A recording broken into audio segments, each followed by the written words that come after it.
Welcome on into WagerTalk Extra, where each and every week, 3 times we join you to remind you that no matter what sport you're cashing on, that money all spends the same. I'm your host, Dan Alexander, and we always love starting the week off with our main man, Andy Lang, talking a little golf action at the beginning of the week. So nothing to it but to do it. Let's get to it and welcome and say hello to Andy Lang, the prop master, the golf master, the will there be blood master, however you want to name him. You can find him at WagerTalk.com. Andy, great to see you, man. Always love when we kick off the week talking a little golf action. So, hey, I know you like getting right into it, so we'll talk about this tournament coming up. Let's just start with the players to trip you up. If you're looking to add some parlay pieces in, if you're trying to set your daily lineup for your DFS, well, you might have 1 or 2 guys you want to stay away from. That's what this segment's all about. And Andy, I'll turn the mic over to you, man.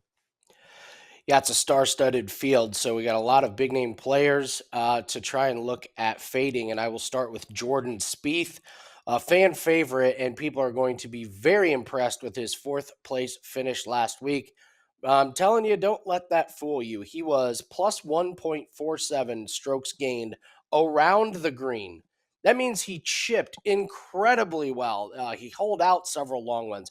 His putting, though, once he was on the green, was not that great. Neither was his driving, neither was his approach stats. And in fact, his strokes gained approach was outside the top 70. He did it all around the green, and that is not sustainable. His other decent finish this year was at the Waste Management, where he had just shockingly good strokes gained numbers on approach, but he was awful in putting and off the tee. He's just not consistent. It's feast or famine, and this course requires you to be good in all facets of the game. You can't overpower the course. You can't just lights out be putting well if you're not hitting fairways. So, listen, I'm not really sold on Jordan Spieth's current form.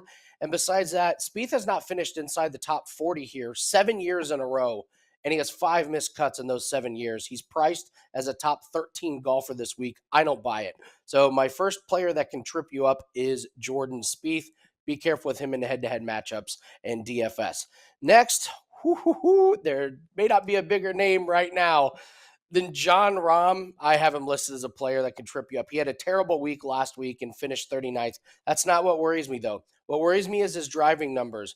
They have been mediocre to bad the last few weeks, but putting has really bailed him out, and it just didn't happen to him last week. I'm not saying it can't happen again, but with his price being so high, he has to finish in the top 3 to return any value, and he has to beat Scheffler and McIlroy in head-to-heads to win those and cash on those. At the Phoenix Open, he was 20th off the tee. At the Genesis, he was 47th off the tee, and last week, he was the 9th worst golfer in the field off the tee. This is a number 1 or number 2 player in the world who cannot drive the ball the last few weeks. He's slumping. He was only better than 8 golfers off the tee last week. His putting was actually decent, but it wasn't good enough to overcome his play off the tee. I can't invest in a guy who's priced so high in DFS, that's priced so high for outright win and in top 20s and top 10s. So Jon Rahm, player that can trip you up until he fixes that driving game. Jordan Spieth and Jon Rahm, 2 household names that might just be tripping you up this weekend. And before we get into one of my favorite segments, talk a little Draftkings Darlings here, Andy.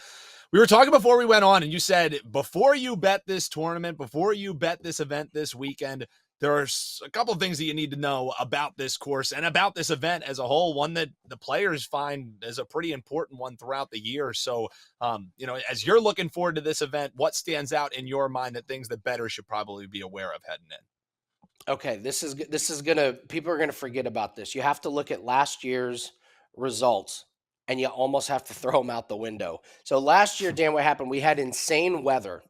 And the guys that played their second round in the afternoon had to play in 40-mile-an-hour winds. The morning guys did not. So, like, everybody that played in the afternoon, the best guys on the planet, they all missed the cut. Jordan Spieth shot an 81.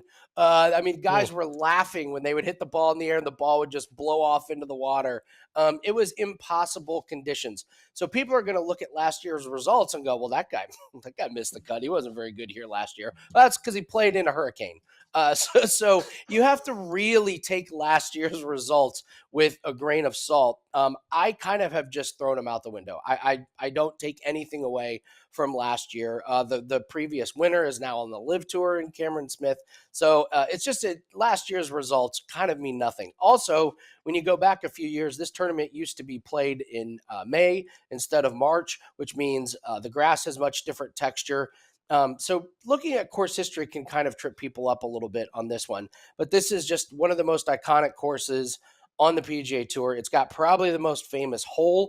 It's the Island Green, which is it's an amazing hole to watch, and it's a short par 3, yet it gets guys in trouble all the time. Traditionally, what happens is just the best player across all categories wins this tournament. It's not a course where it favors longer or shorter players. It's not a course that favors the hottest putter coming into it. You just got to hit your drives into the fairway. You got to hit your greens and regulations, and you got to hit your putts. It's a true test of a full golf game.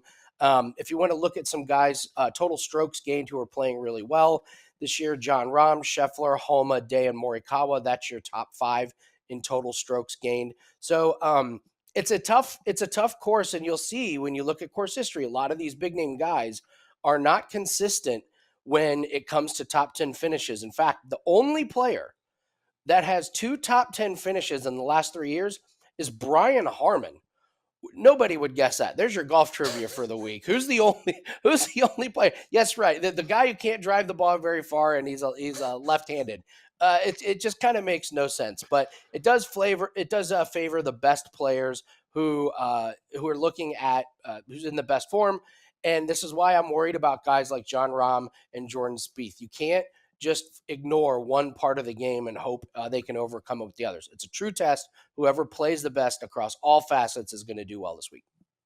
Yeah, not only great info there, Andy also winning you a bar bet. Just throw out that Harmon little trivia, and you'll be getting at least a free round or two there, Andy. So you're looking out for the people, man, a man of the people. And also, for what it's worth, the people who had to play in like the 40-mile-per-hour winds, the pouring down rain, I think the only person in the history of golf to do that effectively was the Bishop in Caddyshack. When it's coming down crazy, he's like, oh, the hard stuff not coming down for a while, man. This is the best game of my life. And even at the end, even he got struck by lightning, Andy. So maybe not the not the best round for him. All right, man, let's get back into it. Let's talk a little Draftkings Darlings. Always my favorite part because, just look at how handsome Andy looks there. And he also gives great info on getting your DFS lineup set up. So, Andy, Draftkings Darlings time. What are we looking at? Oh man, last week was so frustrating. We nailed it, except Byung-Hun An just withdraws from the tournament after the first day. Wrecked lineup, no reason to. He was within a couple shots of the cut line, so that one wrecked us. But we're going to rebound this week because all the reads were really good. So let's start with our first DraftKings darling, and I am going to go with Keith Mitchell at 7,400. This is a real bargain here. When we look at Keith Mitchell, he's 12th in total strokes gained this year. He's finished top 25 in 4 out of the last 5 tournaments, including a really good 24th place finish last week in loaded field, tough conditions. So Keith Mitchell at 7,400 is a real steal at 7,400. I'm also going to look at Chris Kirk at 7,900. You just have to buy into him at this point, and especially at this price. He won 2 tournaments ago, and he followed it up with a 39th place finish last week, which I thought was really impressive because that's a classic letdown spot. You win a tournament, you can take your foot off the gas.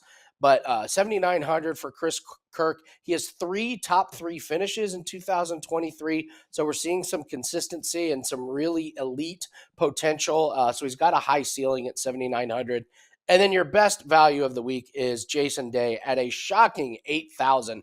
Jason Day has 4 straight top 10 finishes in a row, and he's 8,000 on DraftKings. I will take it. 4th in total strokes gained this year. This is by far the best value. Jason Day has been pretty open. He did not deal with his mother's death last year well, so he had a terrible year last year. He made an adjustment to his swing. He's in a great mental spot, and the results are there. So getting Jason Day at 8,000, absolute steal. So start your lineups off with Mitchell, Kirk, and Day. We're looking at Mitchell, Kirk, and Day. That's Andy Lang. Find him, wt.buzz/AL.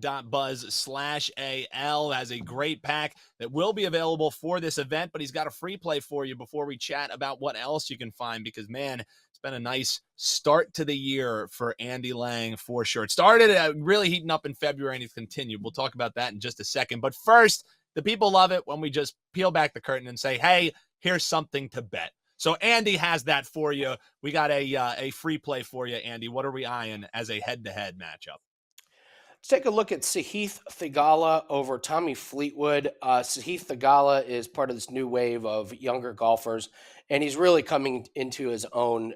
He was a star his rookie year, and this year he's looking really good. And Tommy Fleetwood comes from the European Tour, and Fleetwood's a decent fade on the PGA Tour, and he's a really good bet on the European Tour. And I just really like this matchup. Fleetwood does not have any finishes better than 20th this year. Theegala has 3 top 15 finishes in the last 4 tournaments they played in.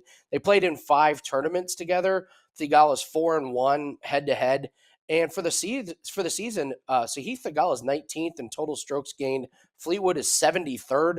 And if we're looking at a couple areas of Fleetwood's game that he's struggling with, his putting has been really bad, minus 0.24 strokes gained, and his driving distance is gone. He is really short off the tee, so it's leaving him much longer approach shots, which is, giving him much longer putts, which is taking his putting numbers down. So give me Sahith Theegala, who's been playing good. He's the young and upcomer over Tommy Fleetwood as your best bet this week. So we got a best bet there for you and all kinds of actionable information from my man Andy Lang, getting you ready to go for this weekend's PGA event. Andy, I alluded to it, and basically the answer is yes when you ask, what has Andy been seeing well to start the year here? And this is typically the part of the year when people are scrambling. Oh, it's only college basketball that you can be betting. For you find a way to expose some of these lower bet markets, these prop markets. So, Andy, when people head on over to your page, what can they expect? Well, we're on a nice 17-7 run in NBA. NHL props are doing good. Auto racing, we had a pretty good day on Sunday, and golf has been off to a really good start this year. We're number 1 in UFC and MMA this year. So tennis, we're number 1. So a lot of really good sports to take advantage of. Golf, last 2 weeks haven't gone exactly how I wanted. We missed out on a profitable weekend on a 7-foot putt on the 18th green, which was heartbreaking. But congratulations to Nick Borman on that, because I lost the bet against Rory McIlroy. I got to give Nick credit. We went head-to-head against Rory McIlroy, and Rory was fantastic. He got the better of me. But also, there's a free digital download, Dan. That's on my capper page. It includes all of everything you just heard, plus a full DFS lineup. It's free. It's got my tournament breakdown. It's got a bunch of stats in there and everything. So that's free. Just go download it. It's got all the information. And Andy Lang writing these up just for you, not only a gentleman, a true scholar. And the gentleman presents itself by giving Nick the old hat tip there before he got ahead of it. Nick Borman's going to be joining us. So instead of Nick coming on and victory lapping, Andy was like, I'm going to do it. Here's your pat on the back. Now, Nick, Andy's going to get you next time. So that's going to do it for us here today. A great PGA preview for you. Make sure you check out Andy, wt.buzz/AL. Download that free guide. All you have to do is set up an account, and you can grab it right away. No purchase is necessary, but like I said, you're going to want to ride with him. 7-day all access, 3-day all access. Ride with him for a month.